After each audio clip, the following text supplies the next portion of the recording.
With a cry to God, Romanians rose up in December 1989 and defeated Nicolae Ceausescu's communist regime. Just days after Revolution Square grew quiet, a British accountant and talent manager made the short trip to help those in the newly freed country. I've been in many desperate parts of the world, but normally there's smiles and laughter amongst the children, often because they don't realize the seriousness of the situation around them.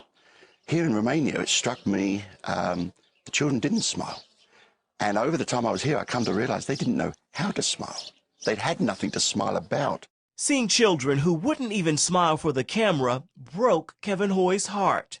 He soon learned that while the revolution ended communism, it did not erase the poverty and its pain. This led to one simple goal: give children something to smile about. Our fundamental mission was as simple as that. And the mission, now known as the Smiles Foundation, continues to expand. Today, a Smiles social worker delivers food to Adriana Adi. Abandoned by her husband, Adriana and her 2 children share one room in a social housing project. 87 families live in this building, and there's a long waiting list of families with nowhere else to go, waiting for space to open up.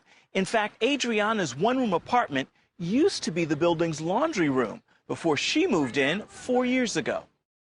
Her 7-year-old son admits to having nightmares about losing his mom and becoming an orphan. But in this visit, counselors are able to make him smile. I've been working in the past year and a half with families, with homeless peoples, and I testified people's not smiling, turning to people that are smiling. After 20 years, the Smiles Foundation now includes a mission center to bring in teams like Regent University's Center for Trauma Studies, a wheelchair tennis team, and a farm to feed people in need and fund the ministry. Its largest project in a gypsy village makes 71-year-old Lady Anna smile as she watches her grandchildren at play. Over the last 10 years, crime within the gypsy community has dropped 50%. Now, those statistics can't be ignored or overlooked as chance. Smiles began working in the village 10 years ago after Kevin met Lady Anna's grandson, Victor.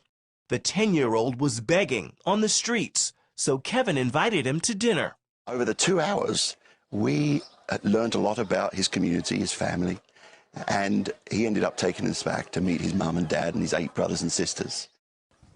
We were shocked to see them on our door. I was with one of my kids in my arms.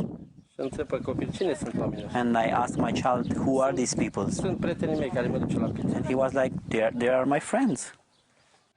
Victor now lives with his own daughter and works for the Smiles Foundation.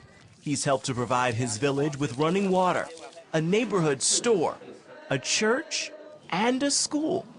Through education, they've been able to learn about a God who loves them, a God who has a plan and a purpose for each of their lives, and it's been thrilling to just be a part of sharing that truth.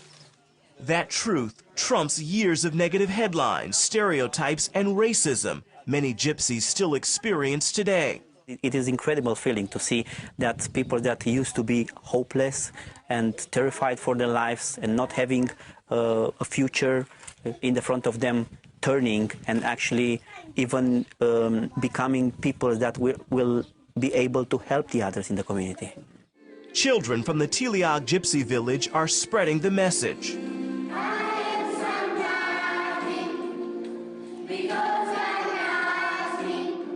They formed a choir, traveling throughout Europe and America, helping to raise money for the foundation's work. The choir are a prime example where, given the opportunity, they have truly excelled beyond their wildest dreams.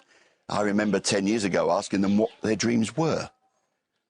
And they asked me, what is a dream? And if laughter doeth good like medicine, a smile is the perfect place to start the healing. Ephraim Graham, CBN News, Oradea, Romania.